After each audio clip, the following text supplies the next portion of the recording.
విద్యార్థులకు శుభోదయం. ఈరోజు 9వ తరగతి తెలుగు వాచకంలోని 5వ పాఠం శతక మధురిమ గురించి మనం తెలుసుకోబోతున్నాం.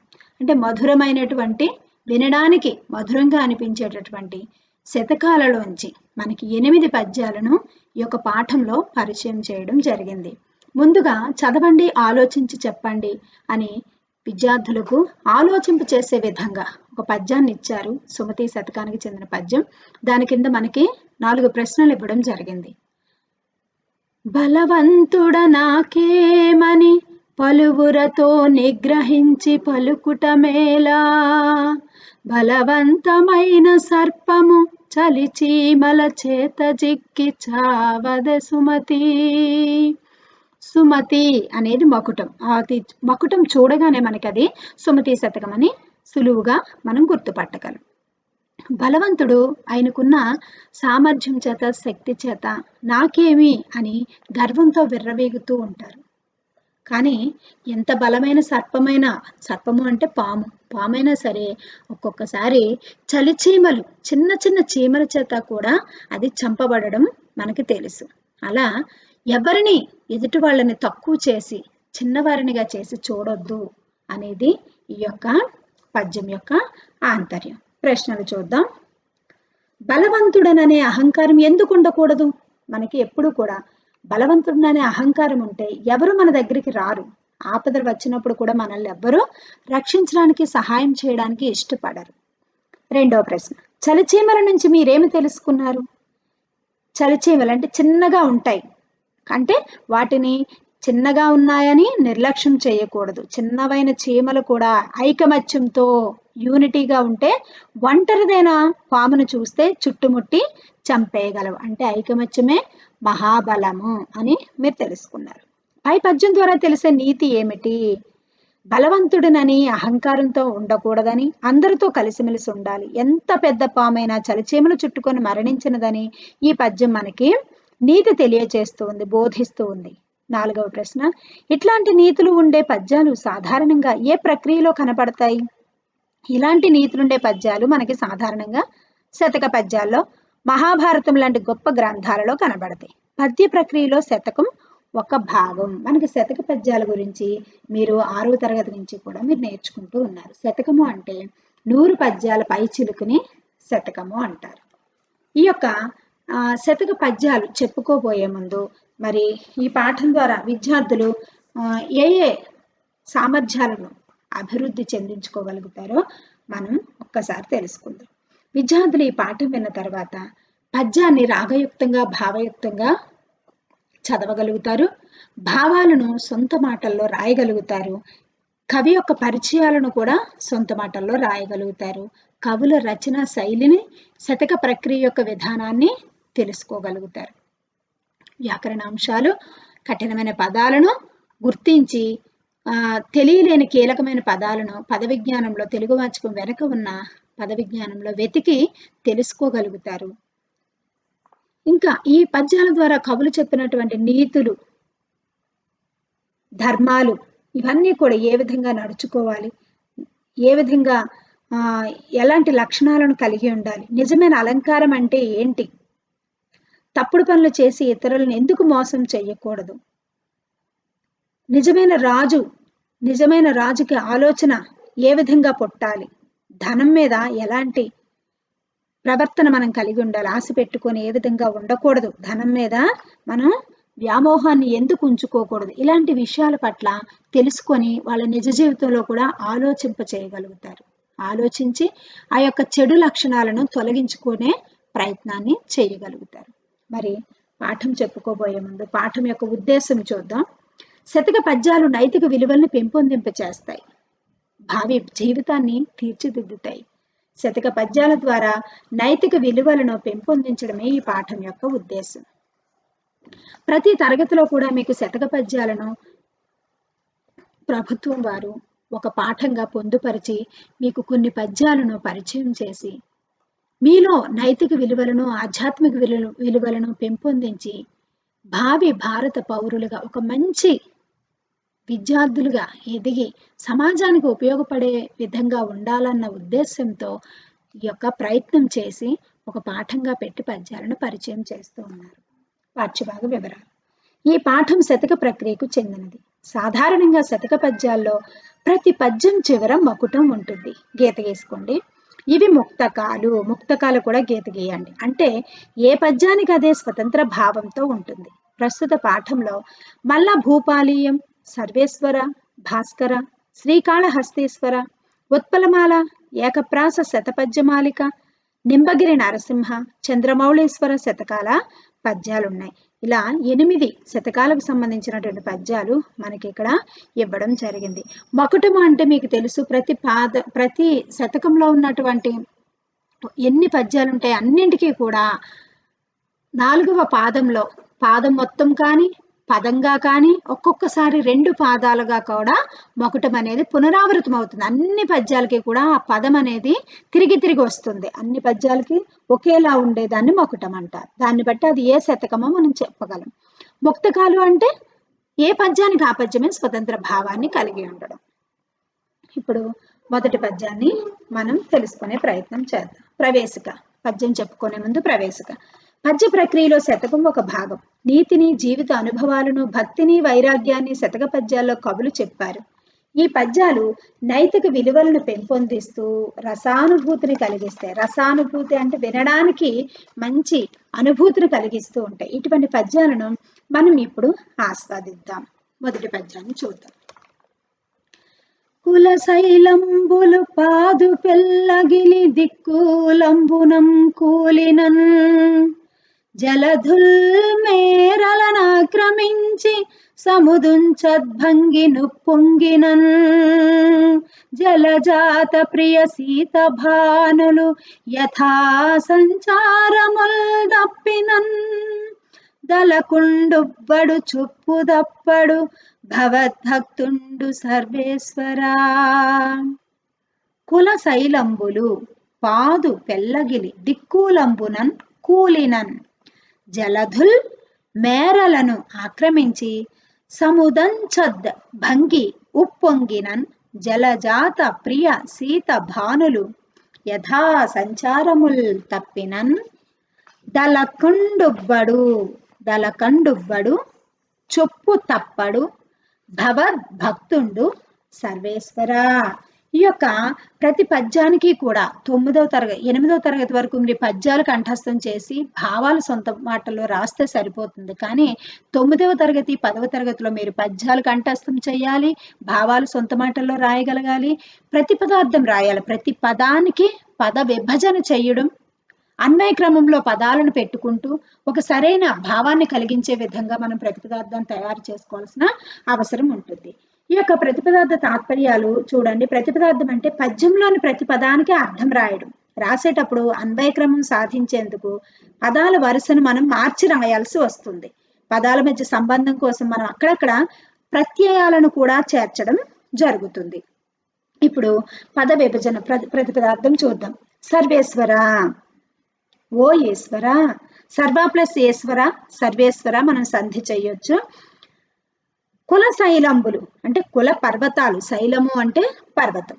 పాదు పెల్లగిలి మొదలు నుండి బయటికి వచ్చి, దిక్కులంబునన్ కూలినన్ దిక్కుల ఒడ్డిన కూలిపోయిన, జలధుల్ మేరలన్ ఆక్రమించు సముద్రాల హద్దులను ఆవరించిన, సముదంచద్ భంగి ఉప్పొంగినన్. సముదంచద్ అంటే పైకి ఎగసి పడుతున్న, భంగి అంటే కెరటాలు, ఉప్పొంగినన్ పొంగిపోయిన, జలజాత ప్రియ సీత భానులు. జలజాత ప్రియ తామరలకు ఇష్టమైన సూర్యుడు, సీత భానులు చల్లనైన కిరణాలతో చంద్రుడు, యథా సంచారముల్ తాము తిరిగే దిశలను తప్పినన్ మరచిపోయిన, అప్పుడు ఆ సమయంలో భవద్భక్తుండు తలకండు ఉబ్బడు చొప్పడు. నీ యొక్క భక్తుడు చలించడు, పొంగిపోడు, పద్ధతి తప్పడు. తాత్పర్యం చూడండి. ఓ సర్వేశ్వర, కుల పర్వతాలన్నీ చల్లా చెదురైన, సముద్రాలు హద్దులు దాటి ఉప్పొంగిన, సూర్యచంద్రులు గతి తప్పిన నీ భక్తుడు చలించడు, పొగడ్తలకు పొంగిపోడు, పద్ధతి తప్పడు, నీతిని వదలడు. అంటే ఇక్కడ మనం భక్తుడి యొక్క లక్షణాలను చూస్తూ ఉన్నాం. విద్యార్థులు బాగా గమనించాలి. ఇక్కడ భక్తుడి యొక్క లక్షణాలు పద్యాల ఆధారంగా రాయండి అని అడిగారు అనుకోండి. అంటే సముద్రాలు, పర్వతాలు, ఇవన్నీ కూడా సూర్యచంద్రులు గతి తప్పిన, ఇవన్నీ స్థితిగతులు మారిపోయినా సరే నిజమైన భక్తుడంట ఉబ్బిపోడు, పొంగిపోడంట. వారి యొక్క స్వభావాన్ని ఎప్పుడూ కూడా నీతిని వదిలిపెట్టడంట. ఇవి నిజమైన భక్తుడికి ఉండవలసిన లక్షణాలు. మరి మనలో ఉండే స్వభావాలు ఎలా ఉన్నాయా? ఒక్కసారి మనల్ని మనం పరిశీలించుకోవాలి. మనం ఎలా ఉంటున్నాం? ఎవరైనా మనల్ని పొగిడితే చాలు పొంగిపోతూ ఉంటాం. వాళ్ళకి అవసరమైన పనులు చేయించుకోవడానికి ఉన్నవి లేనివి కలిపి ఊరికే మనకి బూస్టప్ చేస్తూ ఉంటారు. వాటిని మనం గమనించుకోవాలి తప్ప పొగుడుతున్నారు కదా అని పొంగిపోయి వాళ్ళు ఏది అడిగితే అది ఇచ్చేయడం, ఏది చేయమంటే చేసేయడం చెయ్యకూడదు. అదే బలహీనత అని చెప్తూ ఉంటారు. ఎప్పుడు మనం ఒకేలా స్థిరత్వాన్ని కలిగి ఉండాలి. ఎదుటి వాళ్ళు ఎందుకు మనల్ని పొగుడుతున్నారో మనం గమనించుకుంటూ ఉండాలి తప్ప వాళ్ళ పొగడ్తలకు ఎప్పుడూ కూడా మనం మన స్థితిని గతిని తప్పి మనం ప్రవర్తించకూడదు అనేది మనం ఇక్కడ తెలుసుకోవాలి. మన నీతిని వదలకూడదు. భక్తుడు ఎప్పుడు చలించడు, పొగడ్తలకి పొంగిపోడు, పద్ధతి తప్పడు. పరిస్థితులు ప్రతికూలంగా ఉన్నా సరే మన నీతి యథార్థత పద్ధతిని మనం ఎప్పుడు తప్పకుండా ఉండాలి. రెండో పద్యం. జాతుల్ సిప్పుట సేవ చేయుట మృషల్ సంధించుట న్యాయ విఖ్యాతిం పొందుట కుండె కాడవుట హింసారంభకుండవుట మిథ్యా తాత్పర్యములాడుటన్నయు భరద్రవ్యంబు నాశించి ఈ శ్రీ తానెన్ని యుగంబులుండగలదో శ్రీకాళహస్తీశ్వరా. జాతుల్ చెప్పుట సేవ చేయుట మృషల్ సంధించుట అన్యాయ విఖ్యాతిం పొందుట కొండెకాడు అవుట హింసారంభకుండు అవుట. హింస ప్లస్ ఆరంభకుడు, హింసారంభకుండు అవుట మిథ్య తాత్పర్యములు ఆడుట అన్నియు పరద్రవ్యంబు ఆశించి ఈ శ్రీ తాను ఎన్ని యుగంబులు ఉండగలదో శ్రీకాళహస్తీశ్వర. చూడండి, శ్రీకాళహస్తీశ్వర ప్రతిపదార్థంలో ఇక్కడ శ్రీకాళహస్తీశ్వర మొదట తీసుకున్నారు. శ్రీకాళహస్తి ప్లస్ ఈశ్వర, శ్రీకాళహస్తిలో ఉన్న ఓ ఈశ్వర అని అర్థం. జాతులు చెప్పుట సేవ చేయుట, జాతకాలను చెప్పటం, ఇతరులను సేవించటం. మృషల్ సంధించుట అబద్ధాలు పలుకుట. మృషల్ అంటే ఇక్కడ అబద్ధాలు, గీత గీసుకోండి. అబద్ధాలు పలుకుట. అన్యాయ విఖ్యాతిని పొందుట, అన్యాయం చేయుట. విఖ్యాతి అంటే కీర్తి, కీర్తిని పొందుటయు.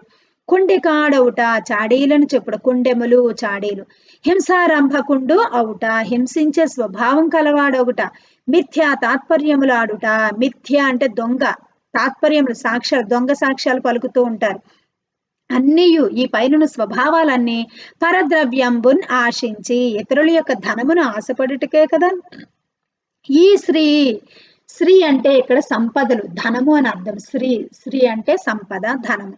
తాను ఎన్ని యుగంబులు ఉండగలదో, తాను ఎన్ని యుగాలు నిలుస్తుంది. అసలు ఈ డబ్బు కోసమే కదా ఇలాంటి దుష్ట ప్రవర్తన అంతా.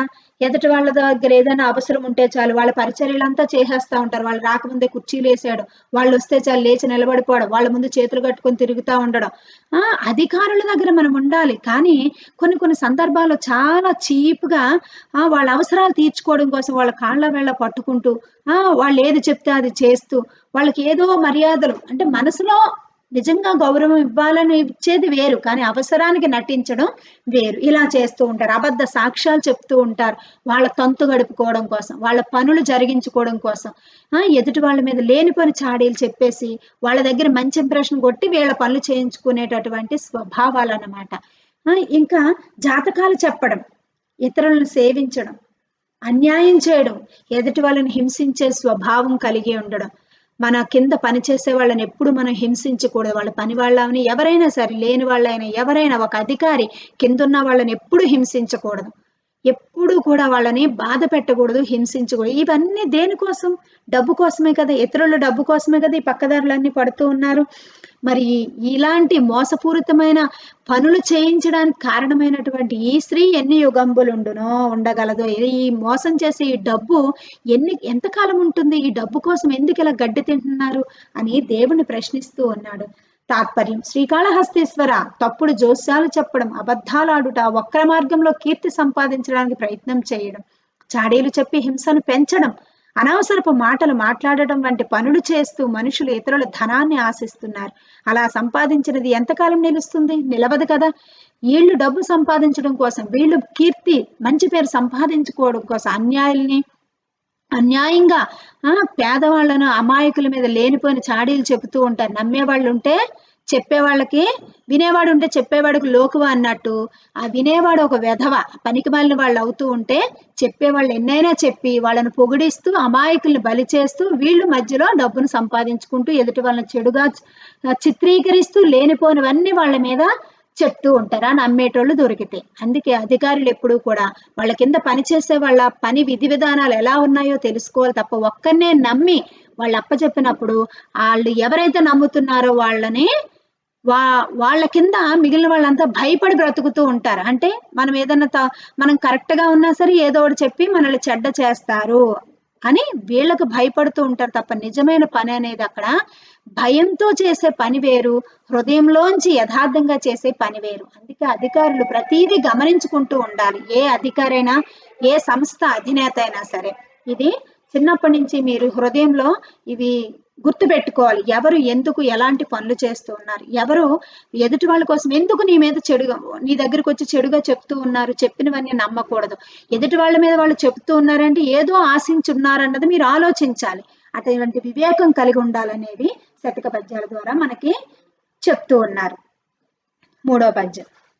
చెవికింగుండల మొప్పుగాదు శృతమే చేదమ్మెకిన్ కంకణంబు విభూషాఢ్యముగాదు దానమే మహిన్ పుణ్యాత్మునెమ్మేనికిన్ బ్రవిలే పంబులుగావు సొమ్ములుపకార ఫ్రౌడియే నిక్కమౌలవితేంద్రాతిక వైభవా సురభిమల్లా నీతి వాచస్పతి. చెవికిన్ కుండల మొప్పు కాదు శృతమే చేదమ్మికిన్ కంకణంబు విభూషాఢ్యము కాదు దానమే మహిన్ పుణ్యాత్ము ఎమ్మేనికిన్ ప్రవిలేపంబులు కావు సొమ్ములు పకార ఫ్రౌడియే నిక్కమౌ లలితేంద్రాతిగా వైభవ సురభిమల్ల నీతి వాచస్పతి. ఇక్కడ చూడండి, ఓ భాస్కర సురభిమల్ల, ఓ సురభిమల్లుడా, అవితేంద్రాతిక వైభవ, వైభవంలో ఇంద్రుని వంటి వాడా, నీతి వాచస్పతి, నీతిలో బృహస్పతితో సమానమైన వాడా. ఇలాంటివి కూడా మీకు అర్థాలు అడుగుతూ ఉంటారు. నీతి వాచస్పతి అంటే ఏంటి, అవి ఎక్కడో డైరెక్ట్ గా లేవని మీరు ఆలోచించకూడదు. ఈ పదాల నుంచే మీరు అండర్లైన్ చేసుకుని నేర్చుకోవాలి. చెవికి గుండలం ఒప్పు కాదు, చెవికి కర్ణకుండలము అందము కాదు. అంటే చెవులకి ఇయర్ రింగ్స్ పెట్టుకుంటూ ఉంటారు, అందంగా అలంకరించుకోవడానికి ప్రయత్నిస్తూ ఉంటారు తప్ప దాన ధర్మాలు చెయ్యాలి, ఎదుటి వాళ్ళకి మేలు చెయ్యాలి, మంచి మాటలు పలకాలనేటటువంటి ఆత్మశుద్ధి మంచి ఆధ్యాత్మిక స్వభావాలు ఉండవు. కానీ అలంకరించుకోవడంలో మాత్రం చక్కగా అలంకరించుకుంటూ ఉంటారు. అలాంటి వాళ్ళకి చెప్తూ ఉన్నాడు. చెవికి కర్ణకుండలం అందం కాదు, చెవిలీలు ఇయర్ రింగ్స్ అందంగా పెట్టుకొని ఉండడాలు నిజమైన అందం కాదు. శృతమే ఒప్పు చేదమ్మెకిన్, శృతమే వేద జ్ఞానమే ఒప్పు అందమిచ్చును. చేదమ్మెకిన్ చేతులకు కంకణము గాజులు, కంకణాలంటే గాజులు. విభూషాఢ్యము కాదు, అలంకారం కాదు. దానమే విభూషాఢ్యము, దానము చేయడమే ఎక్కువ అలంకారం. చేతులకి గాజులు వేసేసుకొని అందమైన గాజులు రంగురంగుల మ్యాచింగ్లు వేసేసుకోవడమే నిజమైన అందమని నువ్వు భ్రమపడొద్దు. నిజమైన చేతులు, దేవుడిచ్చిన చేతులకి నిజమైన అందం ఎప్పుడొస్తుంది, ఎదుటి వాళ్ళకి మనకున్న దాంట్లో దానం చేయడం, అవసరతలు ఎరిగి వాళ్ళకి మనకున్న దాంట్లో చేతనైనంత సహాయం చేసే చేతులే నిజమైన చేతులు. మదర్ తెరీసా గారు అంటారు కదా, చెప్పే పెదవుల కన్నా చేసే చేతులు మిన్న. మాటలు ఎన్నైనా చెప్తాం కానీ ఎదుటి వాళ్ళకి మనకున్న దాంట్లో 10 పైసలు ఇవ్వడానికి కూడా మనం ఇష్టపడం. అందుకు చిన్నప్పటి నుంచి ఇలాంటి స్వభావాలు కలిగి ఉండాలి అని చెప్పి పద్యాల ద్వారా ఈ యొక్క కవులు మనకి తెలియచేసే ప్రయత్నాన్ని చేశారు. అంటే మన అలంకరణ మీద మనసు పెట్టడం కాదు, కానీ మనం దానం చేసే మనసును కలిగి ఉండాలి. వేద జ్ఞానాలు వినాలి, తెలుసుకోవాలి, అదే చెవులకు అందం. దానం చెయ్యాలి, అవే చేతులకు అందం తప్ప గాజులు కాదు. మహిన్ పుణ్యాత్ముని, పుణ్య ప్లస్ ఆత్ముని, భూమి నందు, మహి అంటే భూమి, భూమి నందు పుణ్యాత్ముని యొక్క మేనికిన్ సొమ్ములు, అంటే మేను అంటే శరీరం, పుణ్యాత్ముని యొక్క శరీరానికి నిజమైన అలంకారాలేవి, సొమ్ములు అంటే అలంకారాలేవి, ప్రవిలేపనంబులు విశేషమైన పైపోతలు కానేరవు, కానేరవు. ఉపకార ప్రౌఢియే నిక్కమౌ, ఉపకారం చేసే గుణమే నిజమవుతుంది. ఈ భూమి మీద నిజమైన పుణ్యాత్ముడు ఉన్నాడు అంటే వాళ్ళకి నిజమైన ఆ శరీరానికి నిజమైన అందనం సెంట్లు లేపనాలు అంటే ఏంటి, సెంట్లు డియోడ్రెంట్లు కొట్టుకొని స్టైలిష్ గా బయట కనబడడం కాదు. నిజమైన అందం అంటే ఆ శరీరానికి మేను అంటే శరీరం, ఆ మేనుకి నిజమైన శరీరం ఎదుటి వాళ్ళకి ఉపకారం చేసే గుణంలోనే ఉంటుంది అని ఇక్కడ చెప్పారు. భావం చూడండి తాత్పర్యం. వైభవంలో ఇంద్రుని మించిన వాడా, నీతిలో బృహస్పతితో సమానమైన వాడా, ఓ సురభిమల్లా చెవులకు శాస్త్ర పాండిత్యమే అందం కాని కుండలాలు కాదు, చేతులకు దానమే అందం కాని కంకణాలు కావు, శరీరానికి పరోపకారమే ఆభరణం కాని సుగంధ లేపనాలు కావు. 3 విషయాల గురించి ఇక్కడ చెప్పడం జరిగింది. చెవులు, చేతులు, శరీరం. అంటే చెవులకి ఏవి అందం, చేతులకు నిజమైన అందమేది, శరీరానికి నిజమైన అందమేది. ఇవి ఇప్పుడు వినేసి ఇప్పుడు విడిచిపెట్టాడు. ఇంకా జీవితాంతం మనం గుర్తు పెట్టుకొని జీవితంలో ఇవి మన హృదయంలో దాచుకొని మన స్వభావాలు ఎలా ఉంటున్నాయి, మన మనసు ఎలా ఉంటుంది, మనం చేసే పనులు ఎలా ఉంటున్నాయి, మనం గుర్తు పెట్టుకొని జీవితకాలం అంతా కూడా మీ నిజ జీవితంలో ఆచరించాలి. 4వ పద్యం. భూపతికాత్మబుద్ధి మది బుట్టని చోట, ప్రధానులెంత ప్రజ్ఞా పరిపూర్ణులైన కొనసాగదు కార్యము, కార్యదక్షులయ్యోపిన ద్రోణ భీష్మ కృప యోధులనేకులు గూడి, కౌరవక్ష్మాపది కార్యమేమైన జాలిరె చేయగవారు భాస్కరా. భూపతికి ఆత్మబుద్ధి మది పుట్టని చోట, ప్రధానులు ఎంత ప్రజ్ఞా పరిపూర్ణులు అయినా కొనసాగదు కార్యం, కార్యదక్షులై యోపిన ద్రోణ భీష్మ కృప యోధులు అనేకులు కూడి, కౌరవ క్షమాపతి కార్యము ఏమైనా చాలిరే చేయగవారు భాస్కరా. భూపతి అంటే భాస్కర, ఓ సూర్య భగవానుడా. భాస్కరుడు అంటే సూర్యుడు, సూర్యుడికి రవి, భాస్కరుడు అనేటటువంటి పేర్లు కూడా ఉన్నాయి. భూపతికిన్ ప్రభువుకు ఆత్మబుద్ధి మదిన్ పుట్టని చోట, మది అంటే మనస్సు, ఆత్మబుద్ధి అంటే సొంతగా వాడి బుద్ధి వాడికి ఉండాలి. మనస్సులో కలగలేనప్పుడు ప్రధానులెంత ప్రజ్ఞా పరిపూర్ణులైన, ప్రధానులు ప్లస్ ఎంత, మంత్రులు ఎంత తెలివితేటలు కలవారైనప్పటికీ, ప్రజ్ఞ అంటే తెలివి, కార్యము సాగదు, ఆ పని నెరవేరదు. కార్యదక్షులు పనులను చేయుట యందు తెలివి కలవారే, ఓపిన ద్రోణ భీష్మ కృపయోధులు, ద్రోణుడు, భీష్ముడు, కృపుడు మొదలైన వీరులు అనేకులు, కౌరవక్ష్మాపతి అంటే కురువంశపు రాజు దుర్యోధనుడినే ఇక్కడ కౌరవక్ష్మాపతి అని చెప్తూ ఉన్నారు. కురువంశానికి రాజు. కార్యము చేయగంజాలిరే, పనికి నెరవేర్చుటకు సరిపోలేదు కదా. అంటే చూడండి, నిజమైన రాజు, ఇప్పుడు మనం ధర్మరాజు గురించి చెప్పుకున్నాం మన మొదటి పాఠంలో. ధర్మరాజు స్వతంత్రుడు, అతని నిర్ణయాలు తన నిర్ణయాలు తానే స్వయంగా తీసుకునేటటువంటి జ్ఞానం కలిగిన వాడు ధర్మరాజు. మరి అదే సందర్భంలో దుర్యోధనుని మనం చూసినప్పుడు అటువంటి జ్ఞానం దుర్యోధనుడికి లేకపోవడం వల్ల రాజ్యం నిలవలేదు. కాబట్టి మన మహాభారతంలో తెలుసుకున్నాం. ఇక్కడ రాజుకు సొంతగా వాడి సొంత బుద్ధి లేనప్పుడు, మదిలో వాడికి మంచి బుద్ధి లేనప్పుడు, వాడంతటి వాడు ఆలోచించి తన నిర్ణయాలు తాను స్వతంత్రంగా తీసుకునేటటువంటి జ్ఞానం లేనప్పుడు, పక్కన ఎంత ప్రజ్ఞ పరిపూర్ణులు ఉన్నప్పటికీ కూడా వాళ్ళ వల్ల ఆ యొక్క రాజ్యం నిలువదు.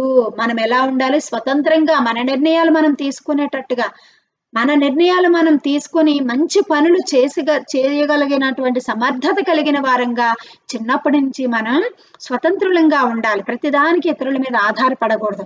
స్వతంత్రంగా కదా అని మీకేదైనా అది చేయడం కదా, మంచి పనులకు నేను చెప్తూ ఉన్నాను. మంచి పనులు ఏదైనా ఒకటి ఎలా చేయాలి, ఏ విధంగా దాన్ని నెరవేర్చుకోవాలి, ఆ పనిని ఏ విధంగా సమర్థవంతంగా నేను చెయ్యగలనని ఆలోచిస్తూ మనంతట మనం సొంత నిర్ణయాలు తీసుకుంటూ చెయ్యడానికి ప్రయత్నించే దిశగా విద్యార్థి దశ నుంచే మీరు ప్రయత్నం చేసినప్పుడు, మీరు పెద్దగా పెరిగిన తర్వాత మీ చుట్టూ అనేక మంది మీ సలహాల కోసం మీ చుట్టూ చేరేటటువంటి ఒక మంచి నాయకత్వపు లక్షణాలు కలిగిన వాళ్ళుగా మీరు ఎదగగలుగుతారు. ఈ యొక్క భావం చూద్దాం. భాస్కర, రాజుకు సరైన ఆలోచన పుట్టనప్పుడు మంత్రులు ఎంత తెలివిగలవారైనా కార్యాన్ని నెరవేర్చలేరు. కార్యాలోచన లేని దుర్యోధనుని పనులను కార్యదక్షులైన భీష్మ, ద్రోణ, కృపాచార్యాది మహావీరులు నెరవేర్చలేకపోయారు కదా అని ఇక్కడ చెప్తూ ఉన్నాడు. 5వ పద్యం.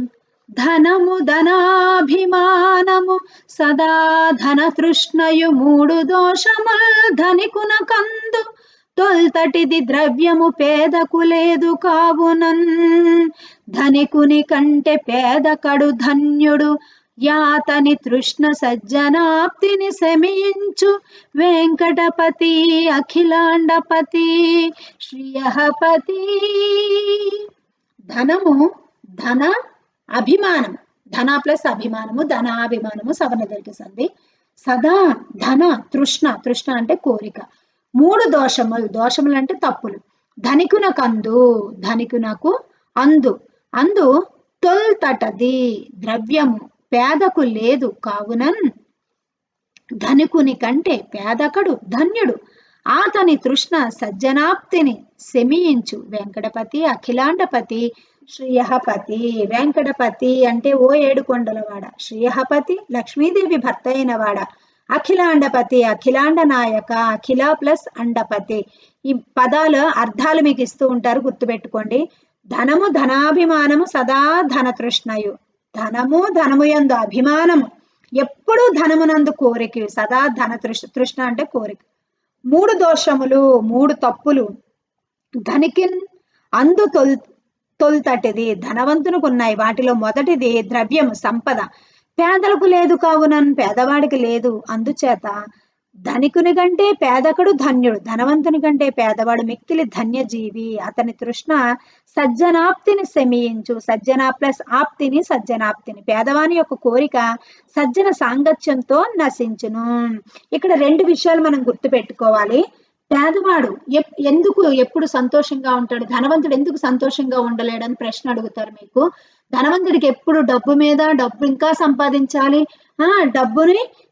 డబ్బు మీద అభిమానం పెంచుకోవడం, ఇంక ఇదే కోరికుంటూ నా డబ్బు ఎవరు తీసేస్తారు, డబ్బు ఏమైపోద్దో ఇలానే ఆలోచిస్తూ మనశ్శాంతిగా నిద్రపోలేడు. కానీ పేదవాడికి ఆ డబ్బు ఉండదు కాబట్టి హాయిగా ఏ రోజు సంపాదన ఆ రోజు సంపాదించుకొని హాయిగా చక్కగా ప్రశాంతంగా నిద్రపోగలుగుతాడు. అదొక ప్రశ్న అడుగుతారు. ఇంకొకటి సజ్జన సాంగత్యం. పేదవాడు సజ్జన సాంగత్యము, మంచి వాళ్ళతో స్నేహం చేయడం వల్ల కూడా మనకి డబ్బు మీద వ్యామోహం అనేది పోతుంది. ఈ విషయాన్ని విద్యార్థులు గమనించాలి. మనం ఎప్పుడూ కూడా గొప్పలు చెప్పుకునే వాళ్ళతోనే మాకు ఆ కారు ఉంది, మా డాడీకి ఇంత శాలరీ, మేము ఇంకో పెద్ద బిల్డింగ్ కట్టాం తెలుసా, మీ ఇల్లు అక్కడ, మీ ఇల్లు చిన్నదా, మీ అమ్మ కూలి పనికి వెళుతుందా, ఇలా ఎవరైనా మీ దగ్గర మాట్లాడుతూ వాళ్ళ గొప్పలు చెప్పుకోవడానికి ప్రయత్నిస్తూ ఉన్నారనుకోండి, మీరు అక్కడే కట్ చేయండి. అలాంటి వాళ్ళతో మీరు స్నేహం చెయ్యకూడదు, సాంగత్యం చెయ్యకూడదు. ఎందుకంటే వాళ్ళు ఎప్పుడు వాళ్ళ గొప్పలు ప్రదర్శించడానికి చూస్తూ ఉంటారు. దానివల్ల మనకి ఎలాంటి ఉపయోగం ఉండదు. మంచి వారితో స్నేహం చేయాలి. సజ్జన సాంగత్యం, సజ్జనులు అంటే మంచివాళ్ళు. మంచి వాళ్ళతో స్నేహం చేయడం వల్ల మనకి ఎప్పుడు మంచి మాటలు చెప్తూ ఉంటారు, ఆదరిస్తూ ఉంటారు, ఓదారుస్తూ ఉంటారు, సలహాలను ఇస్తూ ఉంటారు. వాళ్ళు ఎప్పుడు గొప్పలు చెప్పుకోరు, వాళ్ళకు ఉన్న దాంట్లో ఎదుటి వాళ్ళకి సహాయం చేసే ప్రయత్నాలు చేస్తూ ఉంటారు. మీరు చెడ్డదారిలో వెళుతూ ఉంటే మంచి దారిలో పెట్టడానికి ప్రయత్నం చేస్తూ ఉంటారు. కాబట్టి మంచి వాళ్ళతో స్నేహం చేయడం వల్ల మనకి ధనాపేక్ష అనేది ఉండదు, ధనం మీద వ్యామోహం అనేది తొలగిపోతుంది. కాబట్టి సజ్జన సాంగత్యం మనకి ఎంతో ఉపకారం చేస్తుంది అన్నది ఇక్కడ మీరు గమనించాలి. తాత్పర్యం: ఓ వెంకటపతి, బ్రహ్మాండ నాథుడా, లక్ష్మీపతి, ధనముపై అభిమానము, ఎల్లప్పుడూ ధనం సంపాదించాలనే కోరిక అనే మూడు దోషాలు ధనికునకు ఉన్నాయి. కానీ పేదవానికి ధనం ఉండదు. ధనంపై ఆశ ఉన్న మంచివారికి దగ్గరగా ఉండటం వలన వారి యొక్క సాంగత్యంతో ధనంపై ఆశ కూడా నశిస్తుంది. కావున ధనికుని కంటే పేదవాడే ధన్యుడు.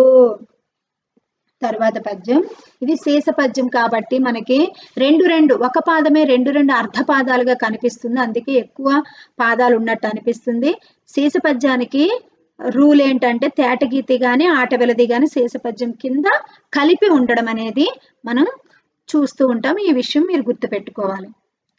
కూతురు చందాన కోడలింజూచిన మండునే ఘోరముల్ మందిరమున కార్మిక జనుల భాగస్థులుగాంచ క్రమ్మునే అలజుడుల్ కర్మశాల దళితుల నిజ సహోదరులుగా మన్నించ పుట్టునే ఉత్పాతములు జగాన పరమతస్థుల తమ వారిగా ప్రేమించ రేగునే కలహాగ్నులాగడములు అఖిల జీవుల తనవోలెనాదరింప ఉద్భవించునే యాపదలుర్వియందు.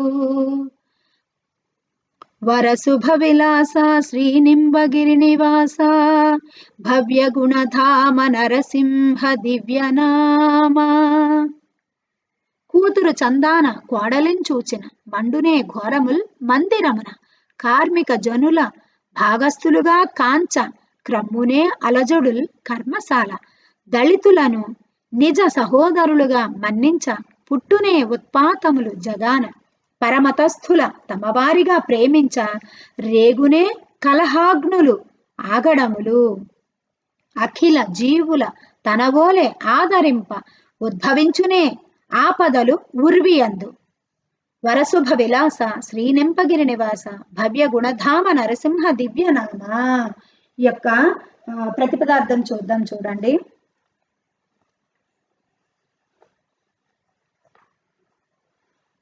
నరసింహ, ఓ నరసింహస్వామి, శ్రీ నింబగిరి నివాస, నింబగిరిలో నివసించేవాడా. వరశుభ నిలాస, వరశుభ విలాస, అనేక శుభాలతో అలరించేవాడా. భవ్య గుణధామ, మంచి గుణములకు నిలయమైన వాడా. కోడలన్ కూతురు చందాన చూచిన, కోడలని కూతురులాగా చూసినట్లయితే మందిరమున, మందిరము అంటే ఇల్లు. ఘోరముల్ మండునే, ఘోరాలు కలుగుతాయా. కార్మిక జనుల భాగస్థులుగా, కార్మికులను భాగస్వాములుగా కాంచా చేసుకున్నట్లయితే కర్మశాలి, కర్మాగారంలో అలజడులు క్రమ్మునే, అలజడులు కలుగుతాయా. దళితులు నిజ సహోదరులుగా మన్నించి, దళితులను తమ సోదరులుగా గౌరవిస్తే జగాన, ప్రపంచంలో ఉత్పాతములు పుట్టునే, ఉపద్రవాలు పుట్టున. పరమతస్థుల తమగవారిగా ప్రేమించ ఇతర మతముల వారిని తనవారనుకొని ప్రేమిస్తే కలహాగ్నులు, కలహం అనే అగ్నులు ఆగడములు రేగున్, అల్లర్లు జరుగుతాయా, జరగవు కదా. అఖిల జీవుల తనవోలెన్ ఆదరింప, అఖిల జనుల జీవుల అన్ని ప్రాణులను తనవలే ఆదరించినట్లయితే ఉర్వియందు ఆపదలు ఉద్భవించునే. ఉర్వి అంటే భూమి, భూమిపై కష్టాలు కలుగుతాయా. ఇక్కడ చూడండి, ఈ విషయాలు ఒక్కసారి గమనించండి. ఇక్కడ ఏమేమని చెప్తున్నాడు. కోడల్ని కూతురులాగా చూడాలి, కార్మికులను యాజమాన్యం ఎప్పుడు భాగస్వాములుగా చూడాలి, దళితులను అన్నదమ్ముల్లాగా భావించాలి, వాళ్ళని అణగారిన వర్గాలుగా చిన్న చూపుగా చూడకూడదు. అందరూ సమానమే.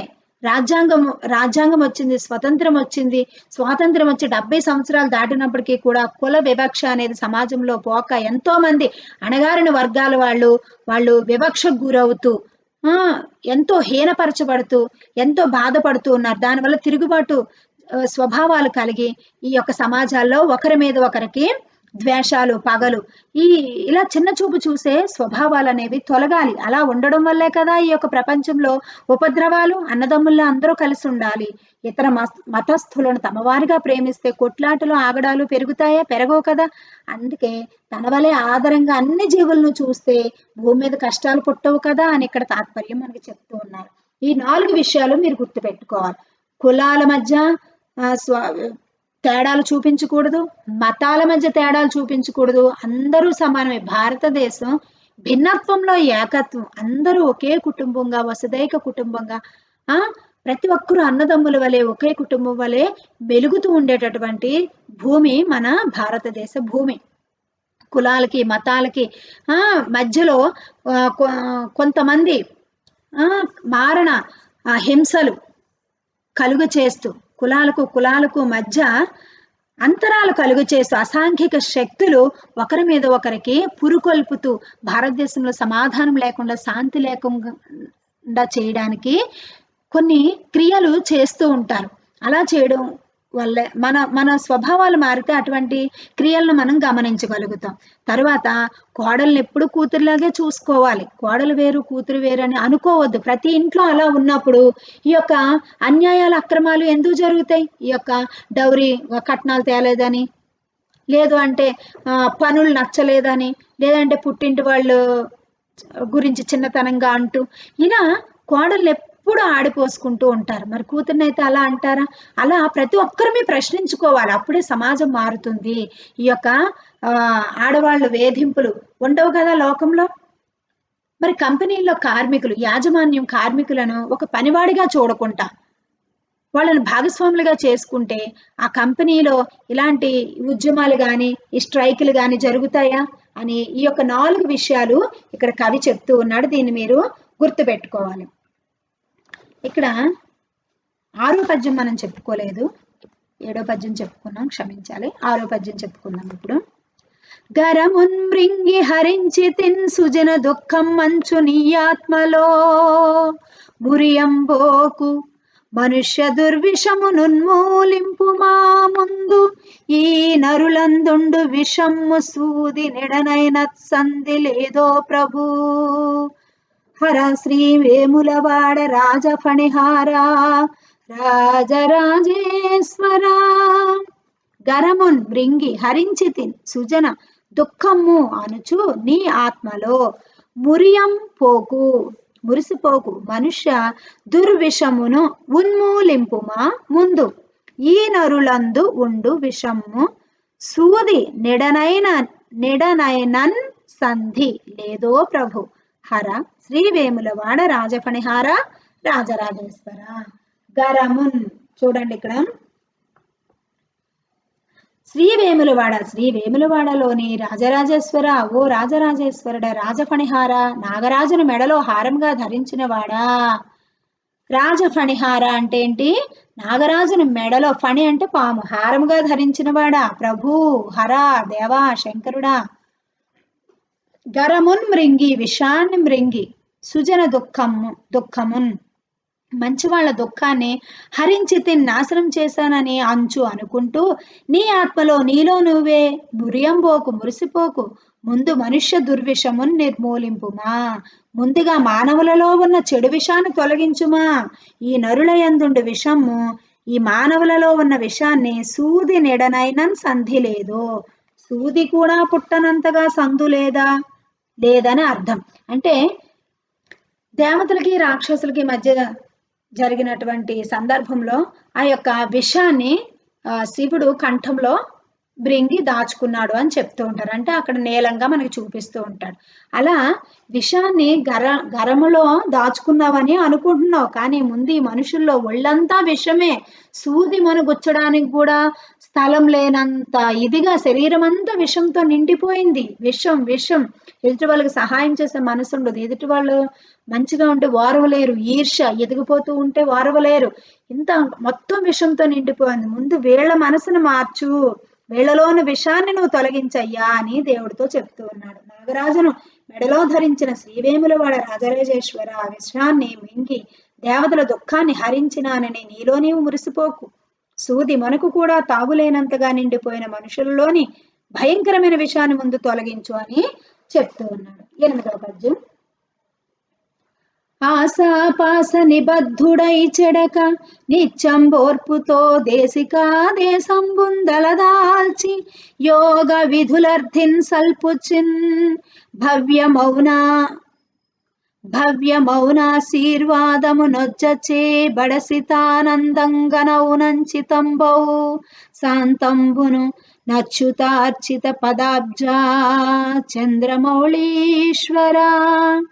ఆశాపాస నిబద్ధుడై చెడక నిత్యంబు ఓర్పుతో దేశిక దేశంబున్ తలదాల్చి యోగ విధుల అర్థిన్ సల్పుచున్ భవ్య మౌన ఆశీర్వాదం వజ్జచే పడసితానందంగనౌ నంచితంబౌ శాంతంబును నచ్యుతార్చిత పదాబ్జ చంద్రమౌళీశ్వర. చంద్రమౌళి ప్లస్ ఈశ్వర, ఓ చంద్రమౌళీశ్వరుడా. అచ్యుత ప్లస్ అచ్యుతార్చిత, విష్ణువుచే పూజింపబడిన. పద ప్లస్ పదాబ్జ అంటే పద్మాల వంటి పాదాల కలవాడా. ఆశాపాస నిబద్ధుడై, ఆశలచే కట్టబడినవాడా. చెడక చెడిపోక, నిత్యంబు ప్లస్ ఓర్పుతో ఎప్పుడూ సహనంతో. దేశిక ప్లస్ దేశికాదేశంబు, గురువు యొక్క ఆజ్ఞకును తలదాల్చి తల వంచి, యోగ విధులను ప్లస్ అర్థిన్ యోగాభ్యాస విధులను సల్పుతున్ ఆచరిస్తూ, భవ్యమౌ శుభకరమైన ఆశీర్వాదమున్ దీవెనను వజ్జచే పడసి, వజ్జ అంటే గురువుచే పొంది, ఆనందం గనౌ తాను ఆనందంగా, శాంతంబును శాంతిని, సంచితంబౌ సాధించగలుగుతాడు. తాత్పర్యం: విష్ణువుచే పూజింపబడిన పాదపద్మాలు కలిగిన ఓ చంద్రమౌళీశ్వర, ఆశ అనే పాశంచే బంధింపబడి చెడిపోకుండా ఎల్లప్పుడూ ఓర్పుతో గురువు ఆదేశాలను తలదాల్చి యోగాభ్యాస విధులను ఆచరిస్తూ వారి దివ్యమైన ఆశీర్వాదాన్ని పొందినప్పుడే శ్రేష్టమైన శాంతమును పొందగలడు. ఇక్కడ చూడండి, గురువు యొక్క ఆదేశాలకు తలవంచి యోగాభ్యాస విధులను ఆచరించాలి. వాళ్ళ ఆశీర్వాదాన్ని పొందినప్పుడే శ్రేష్టమైన శాంతమును పొందగలరు అని ఇక్కడ మనకి చెప్తూ ఉన్నారు. ఈ యొక్క ప్రతి శతకాన్ని కూడా శతక కర్త, మకుటం ఇవన్నీ మీరు గుర్తుపెట్టుకోండి. మొదటి పద్యం యథావక్కుల అన్నమయ్య గారు, ఆయన కాలాన్ని చూడండి. ఈ యొక్క శతకం ఏంటో చూడండి. శతక కర్త పేరు శతకము. రెండో పద్యం ధోర్జటి గారు, శతక మకుటం ఏంటో సర్కిల్ చేసుకోండి. మూడవ పద్యం యలకూచి బాల సరస్వతి, మకుటం గీత గీయండి. ఆయన యొక్క కాలం కూడా నేర్చుకోండి.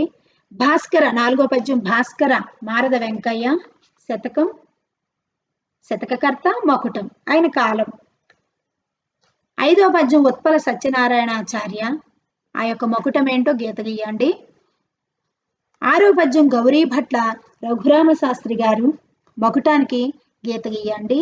ఆ శతకం ఏంటో కూడా మీరు నేర్చుకోవాలి. కవి యొక్క కాలం ఏంటో నేర్చుకోండి. కవి గురించి రాయమంటే ఒక్కొక్క కవి గురించి మీరు నేర్చుకోవాలి. ఏడవ పద్యం అందే వెంకట రాజం గారు రాసినటువంటిది. మకుటం ద్విపాద మకుటం ఉంది. ఇక్కడ 2 పాదాలు మకుటాన్ని కలిగి ఉన్నాయి, దాన్ని గమనించాలి.